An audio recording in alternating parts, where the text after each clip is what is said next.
5 matchs sans victoire. 5 matchs sans victoire pour l'Olympique lyonnais. Après Lorient, défaite 3-1. Après Monaco, défaite 2-1. Après Paris, défaite 1-0. Après Lens, défaite 1-0. Et après Toulouse, ce soir, un but partout. Ça fait 5 matchs que l'OL n'a pas gagné. 5 matchs d'affilée. Et la semaine dernière, lors de mon débrief du match contre Lens, donc dimanche soir dernier, vous étiez énormément à regarder le débrief, donc merci à vous. Vous étiez tous quasiment d'accord par rapport à tout ce que j'ai pu dire, par rapport à tout ce que j'ai pu énumérer.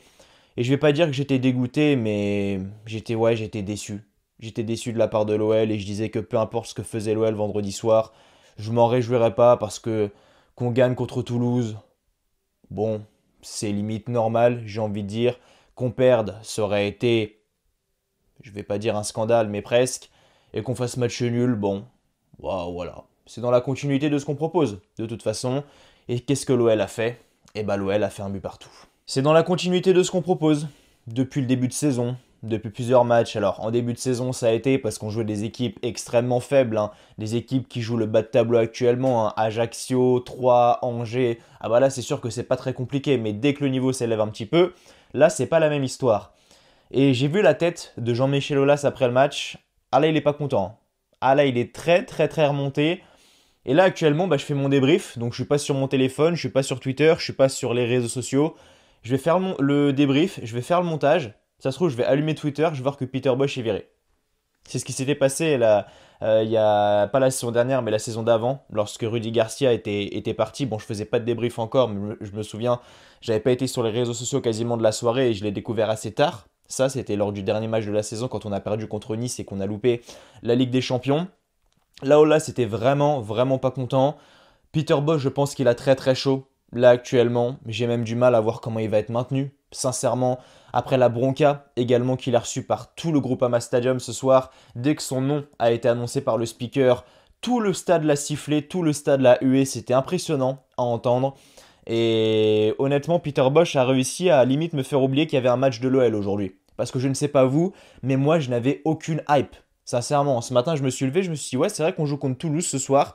J'ai quasiment pas pensé au match de la journée, alors que d'habitude franchement quand il y a un match de l'OL, ça trotte dans un coin de ma tête quasiment toute la journée. Là ce soir ce n'était pas le cas.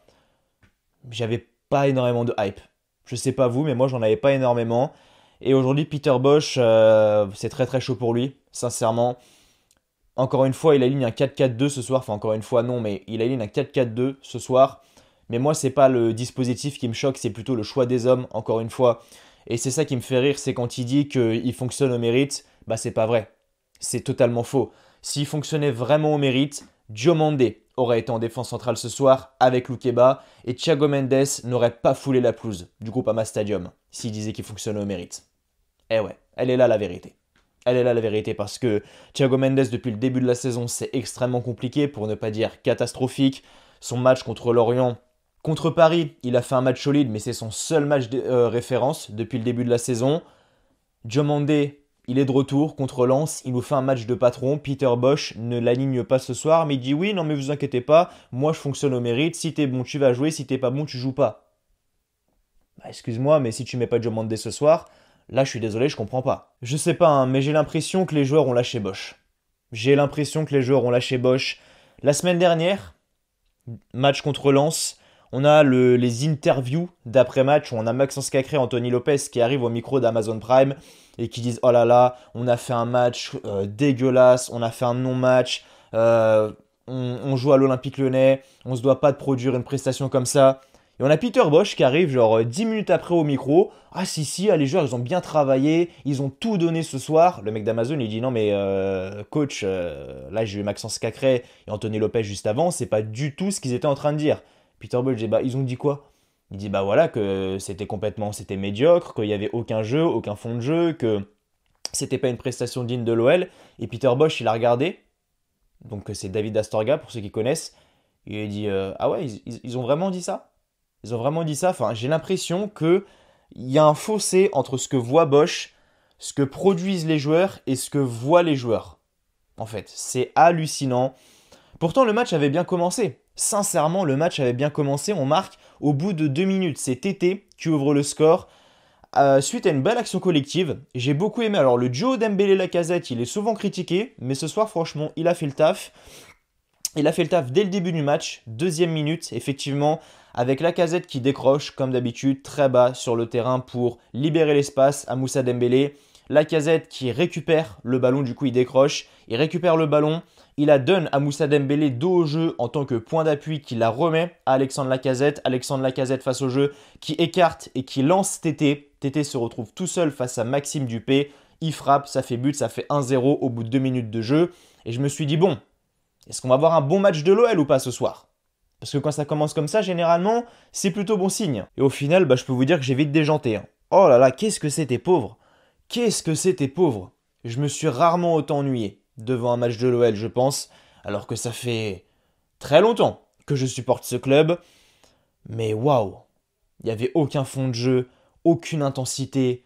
Le pressing qui est censé être mis en place par Peter Bosz, j'ai rien vu. Ce soir, c'était le néant total.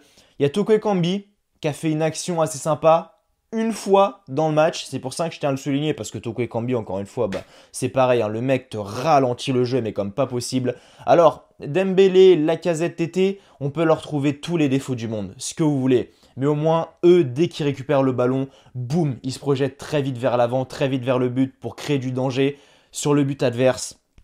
Toko Ekambi, dès qu'il reçoit le ballon, il contrôle, il lève la tête, il joue en retrait. Oh là là là là, oh là là. Toko Ekambi, son putain de point fort, c'est sa vitesse. Au lieu de prendre la profondeur, le mec la demande toujours dans les pieds. Il contrôle, il lève le... Oh là là, mais qu'est-ce que c'est mou! Qu'est-ce que c'est mou! Et il a fait une belle percée ce soir. Et c'est pour ça que je tiens à le souligner. C'est un moment, c'était vers le début de match. Il a le ballon, du coup il reçoit le ballon, il la demande dans les pieds, mais au moins voilà, il accélère, il provoque, il met du rythme, il met de l'intensité, il se projette très rapidement vers le but, il a envie d'aller de l'avant, malheureusement ça va pas au bout, mais au moins c'est une bonne initiative. Et je demande pas d'avoir un Toko Ekambi qui cavale pendant 90 minutes comme ça, qui fait des allers-retours pendant tout le match, mais je demande juste un Toko Ekambi qui met du rythme, qui met de l'envie, pas un Toko Ekambi tout mollasson là, comme on voit depuis le début de saison en fait. Toko Ekambi s'est réveillé histoire de 2 matchs parce qu'il se faisait bien bouger le cul par les supporters. Mais là, depuis je sais pas combien de matchs, mais c'est une catastrophe. C'est une catastrophe sans nom. Et ouais, après on va me dire, ouais, mais tu fais du bashing sur Toko. Non, je fais pas du bashing sur Toko, je suis juste réaliste. Ce mec ralentit le jeu comme pas possible. Et je vous jure que vous mettez un joueur qui percute, qui met de l'intensité, qui met du rythme à sa place, vous allez tout de suite voir la différence. Celui qui a fait un bon match ce soir, côté Toulouse, c'est Van Den Bomen. J'en entends beaucoup parler, ce joueur-là, et franchement, ce soir, il m'a beaucoup surpris. Milieu extrêmement créateur, très très bon, le point fort, clairement, de Toulouse.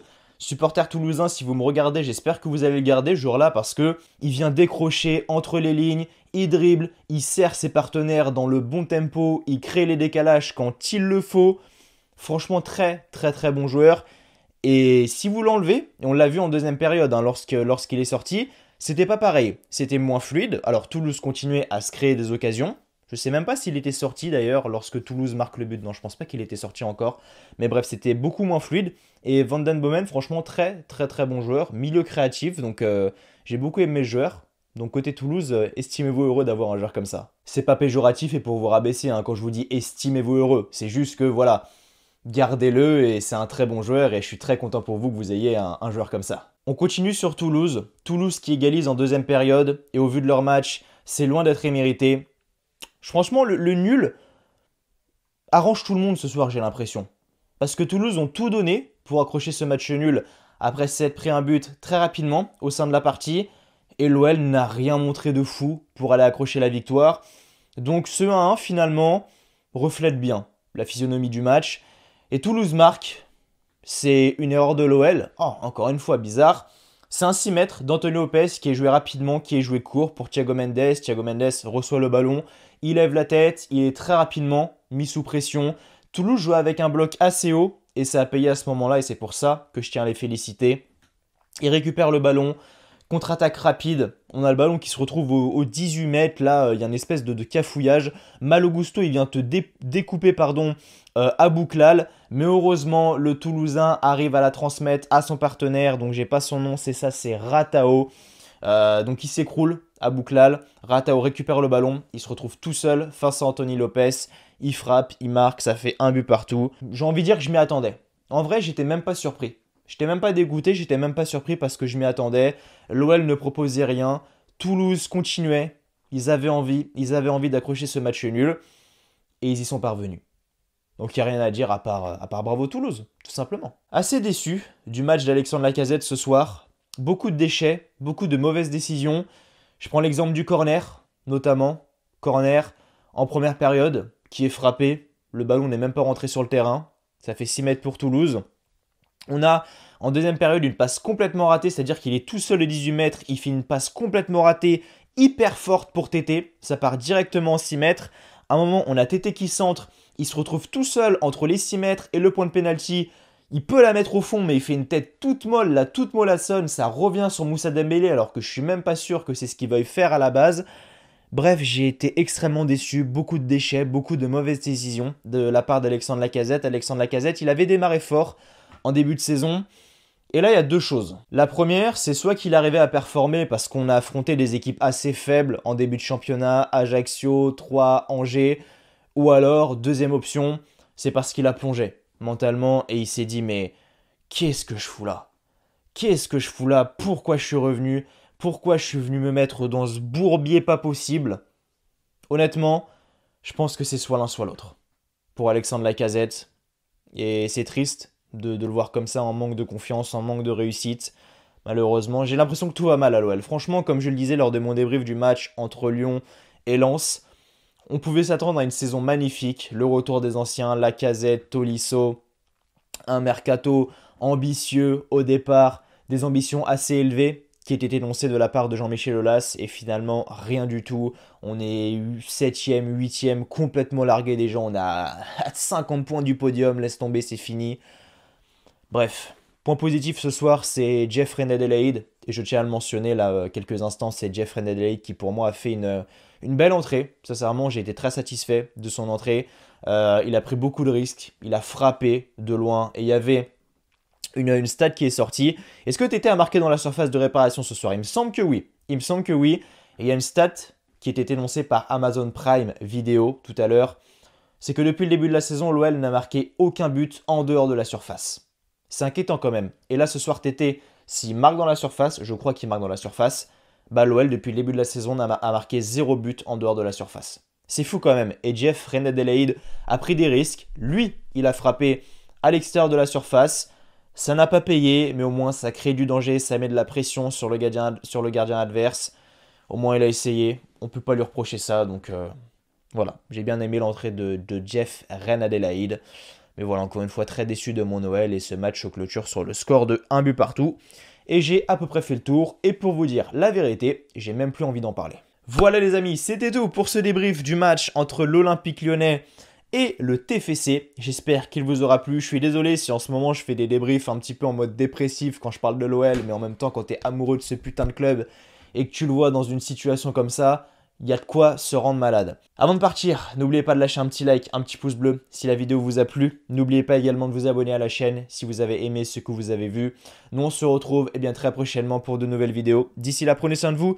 Je vous souhaite comme toujours que du bonheur, que les bonnes choses. Portez-vous bien et merci à vous d'avoir regardé cette vidéo. Allez, ciao, bye bye.